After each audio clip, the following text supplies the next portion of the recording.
우리 같이 기도하겠습니다. 사랑의 하나님 감사합니다. 오늘 이 새벽에도 저희들 말씀 앞에 나오게 하시고 하나님 안에 거하는 시간을 갖게 하여 주셔서 감사합니다. 하루의 시작을 주님과 함께 동행하게 하시고 우리의 삶에 진리가 되시는 예수 그리스도를 생각하고 마음에 품으며 하루를 시작할 수 있도록 저희들을 불러 모아 주심에 하나님 감사합니다. 무엇보다 저희들을 먼저 구별하셔서 하나님의 자녀 삼아 주신 하나님의 은혜에 감사와 영광을 올려드립니다. 하나님께서 부르신 우리들의 삶, 우리들의 생명, 주님께 온전하게 드리는 자들 될 수 있도록 인도하시고 내가 할 수 있는 데까지 하나님이 원하시는 그 모든 것들을 이루기 위해서 최선을 다하여 삶을 대하는 우리 모두가 될 수 있도록 주여 축복하여 주시옵소서. 그런 믿음으로 오늘 하루를 저희들 살아가길 원합니다. 오늘 어떠한 일이 일어나던 누구를 만나던 나의 삶 가운데 또한 나의 삶을 온전하게 주장하시는 분은 예수 그리스도이심을 항상 기억하고 선한 말과 사랑의 말과 용서의 또한 화평의 말들을 전할 수 있는 주님의 귀한 제자들 되어질 수 있도록 하나님 축복하여 주시옵소서. 이 시간 저희들 하나님 말씀을 대합니다. 우리 마음에 있는 모든 근심, 걱정, 염려들 다 주님께서 깨끗하게 하여 주시고 그 비워진 마음에 성령으로 채우시고 말씀으로 채워 주시어 나의 삶에 기쁨과 감사가 날마다 샘솟아나게 하여 주시옵소서. 예수 그리스도 이름으로 간절히 기도합니다. 아멘. 하나님 주신 말씀 함께 보겠습니다. 말씀 전도서 7장 말씀 1절부터 11절까지 말씀입니다.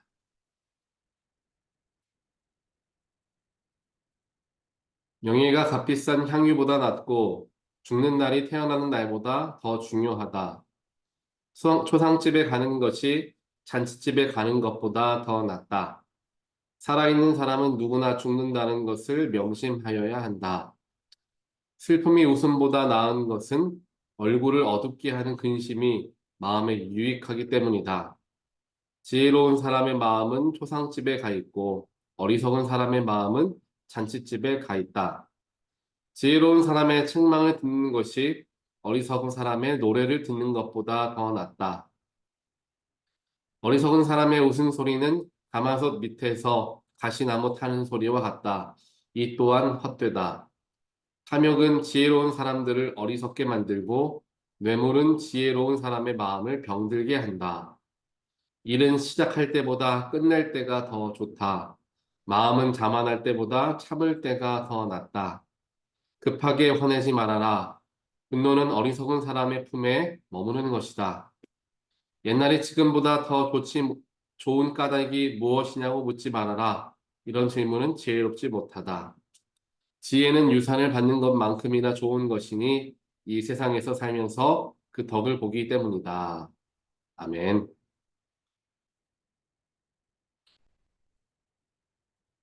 제가 어저께부터 조금 읽기 시작한 책이 있습니다.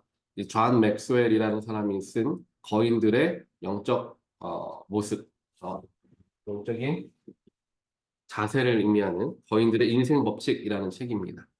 이 책에서 여러 성경 인물들에 대하여서 한 명씩 한 명씩 이제 그들의 삶을 풀어가면서 그들은 어떻게 인생을, 삶을 바라보았나? 그런 자세로 그들은 어떻게 믿음의 거인으로서 성경에 저렇게 기록되어 있을 수 있었을까에 대한 그런 내용들을 담은 짧은 책입니다. 이 책이 뭐 이렇게 작고 얇은 책이에요. 그래서 여러분들도 기회가 되시면 읽어보실 수 있을 정도로 굉장히 금방 읽을 수 있는 책입니다. 이 책을 보면은 여러 인물들 중에 이제 노아라는 인물을 이제 그리고 있는데요. 이제 노아라는 사람은 어떠한 삶의 자세를 가지고 살아간 인물이었나? 그는 인생을 어떻게 바라보고 살았느냐라는 것을 이제 한 네 가지 정도, 다섯 가지 정도로 이제 나누어서 이제 이야기를 합니다. 그 중에 제가 생각나는 노아의 삶의 인생 법칙이 무엇이었냐면은 나 한 사람으로 인하여서 가정이 변화될 수 있다라는 그러한 확고한 법칙 또 확고한 생각을 가지고 살아간 인물이었다라는 것입니다. 그렇죠. 노아라는 사람이 끝까지, 즉 하나님께서 허락하여 주신 약속의 말씀, 분명히 홍수가 일어나게 되고 온 세상의 모든 생명들은 다 죽고 말 것이다. 하지만 너와 네 가정은 구원을 받으리라. 라는 이 말씀의 약속을 붙잡고 그는 100년이라는 세월 동안 그 약속이 이루어지기만을 소망하며 그는 나아갔던 것입니다. 많은 사람들이 손가락질하고 가족들 역시 아마 핀잔을 주었을 겁니다. 지금 가족들을 위해서, 가족들 건사하기 위해서 돈도 벌어야 하고 여러 가지 좀 돌보는 일들을 하면 좋겠는데 이제 뭐 홍수가 일어날 것 같지도 않은 뭐 올해 나나 내년 나나 알 수 없는 그 홍수가 온다고 큰 방주를 짓고 있는 이 가장 노아의 모습을 보고 답답한 마음을 가진 가족들이 대다수였을 것입니다. 하지만 노아는 분명한 소망과 거기에 대한 확신을 가지고 있었죠. 하나님의 약속은 반드시 이루어진다. 내가 나뿐만 아니라 우리 가족을 구원하기 위해서 나는 이 믿음을 결코 잃지 않고 끝까지 나는 경주해야 된다. 라는 확신을 가지고 살아갔던 것입니다. 그렇게 끝까지 믿음의 경주를 완주했을 때에 정말 홍수가 일어나고 노아의 가족들은 모두가 구원받게 되었는데 사실 노아의 가족들은 아무런 노력을 한 게 없어요. 노아 혼자서 하나님 말씀을 받았고 노아 혼자서 그 하나님 말씀을 이루기 위해서 이루어지는 것을 신뢰하며 100년이라는 시간 동안 땀을 흘려 노아 방주를 만들었던 것입니다. 가족들은 한 게 아무것도 없습니다. 하지만 노아 때문에 구원을 받았더라 하는 것입니다. 이것이 노아가 가지고 있었던 믿음의 눈이었습니다.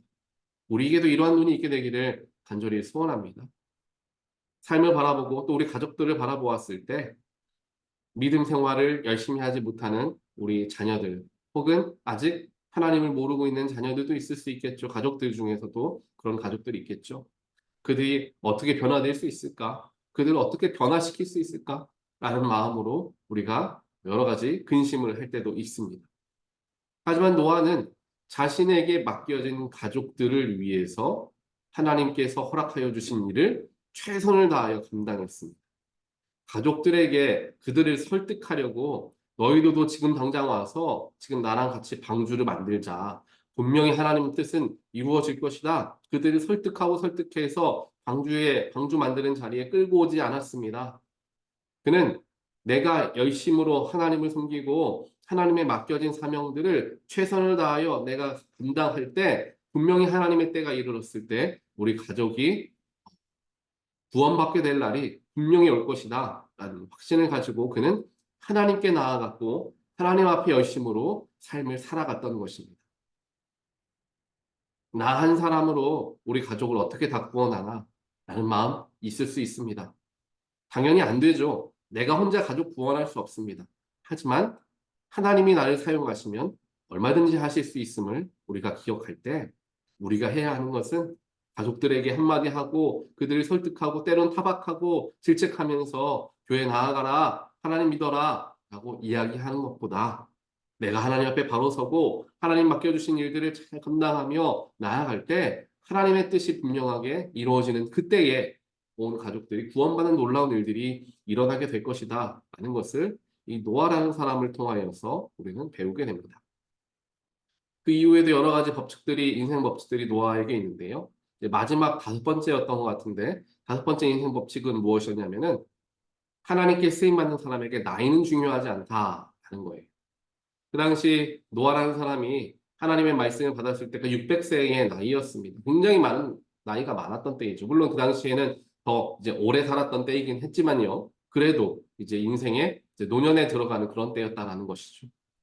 그런 때였을지라도 그는 하나님께 쓰임 받는 사람으로서 그 한 사람의 순종함으로 인하여서 온 가족이 구원받고 또 세상의 모든 동식물들이 구원받는 일들이 일어나게 되었다라는 것을 보게 되었을 때 나이와 상관없이 순종하는 한 사람을 하나님은 찾으신다라는 것을 그의 삶에서 우리는 보게 됩니다.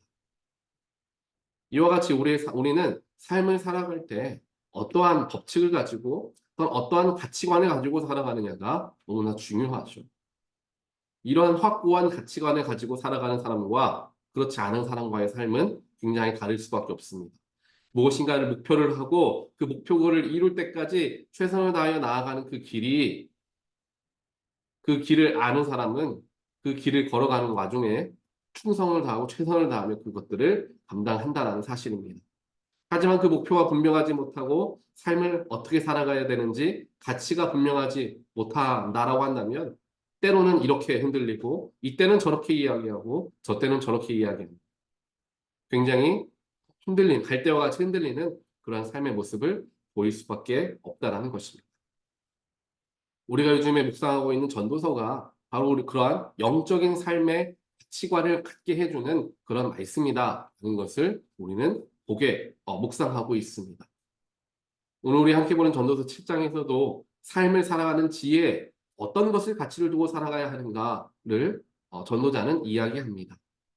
계속해서 말씀은 7장 1절부터 우리가 11절까지 보았지만요. 거기에서 대부분의 이제 핵심적인 부분은 무엇이냐 하면 사람이 죽는 날에 초점이 맞추어져 있어야 된다는 거예요.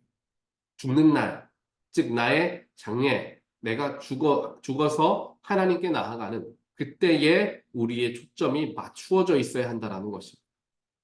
그것을 초점을 가지고 살아가는 사람은 나에게 주어진 하루하루, 나에게 주어진 여러 가지 것들이 얼마나 감사한 것인지를 아는 사람이 된다는 거예요. 지금 이 순간, 지금 현실을 바라보는 사람은 나에게 없는 것, 나에게 부족한 것, 내가 연약한 것, 이런 것들 때문에 근심과 근심에 너무도 힘들게 살아가지만 죽는 날을 보는 사람은 그래, 내가 언젠가는 죽겠지. 그 죽는 날이 된다라고 생각하면 만약 내가 내일 죽는다라고 한다면 지금 나는 오늘 어떻게 시간을 보낼 것인가 스스로가 생각하게 되겠죠. 그래서 우리가 뭐 장례 예배, 청후 환송 예배에 가게 되면 삶에 대한 감사함을 느끼게 되고 내가 더 하나님 앞에 열심으로 겸손하고 또 자족하며 살아야 되겠다라는 마음을 갖게 되는 것과 동일합니다. 죽음 앞에 서게 되면 누구든지 다 겸손해질 수밖에 없다라는 거예요. 죽음 앞에 아무리 돈이 많은 사람도 죽음을 피할 수는 없습니다. 누구든지 썩어지고 누구든지 사라지는 거예요.